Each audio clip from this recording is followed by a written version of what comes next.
Би дахиад нөгөө хараг хүмүүсийн хөдөлмөрс үйлдвэрийн зэрэгчүүд байна. Түрүү үйлдвэрийнхаа тухай хайлт хэлсэн. Одоо таны дэлгэрэнгүй үед бас нэг ер нь энд Монгол орны өнцөг болон бүрээс ирсэн төлөөлөгчд байна. Тэгэхээр би бас тусламж хүсэж байгаа. Манай үйлдвэр сүүлийн 3-4 жилийн турш ер нь нэлээд хүнд байдалд орсон. Ер нь бол одоо хүнээр зөвлөх юм бол ер нь сэхэнд орсон үедээ ажиллах юм болсон. Цалингаа ер нь бол арай чул явж байгаа. Хөлбөмбөгийн усны доод хэмжээний цалин арай чул явж байгаа.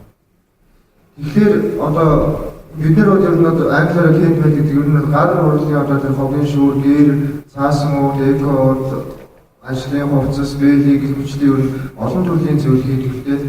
Тэгэхээр энэ Монгол орны өнцөг болон бүрт байгаа энэ одоо байгууллагуудын хүмүүс манай үйлдвэрийг дэмжүүлэхдээ бэлэн мөнгө хүсээгөө биднэрт ажил олоход туслаад эсвэл ажил олгож өгөөч гэж хүсгээд байна. Одоо түрүү жишээ нь Эрдэнэ төлөвлөрийн анх ярьж байна. Одоо Эрдэнэ төлөвлөр жишээ нь одоо 5,000 6,000 ажилтан байдаг гэж би сонссон. 5,000 6,000 бэлийг захиалахад бид нэр сэргээл босгохгүй юу гэнэ. Бид нар ингээд нэгээ дэмжиж энэ байгаа бүх энэ байгаа бүх байгууллага жишээ нь албан хэрэгцээнд нөхдөй хэлдэг. Өчигдөр үйлдвэрчнэрийн нөгөө цөмгөн дотор манаас нөхдөй байсан. Тэрийг хэрвээ манайхаар хийсэн бол манайд нэг 5-4 жишээ өгөхтэй байсан. Тэгээ яг юм нараад одооноос хойш бидний ингэж дэмжээч гэдэг юм ухсах байдаг юм.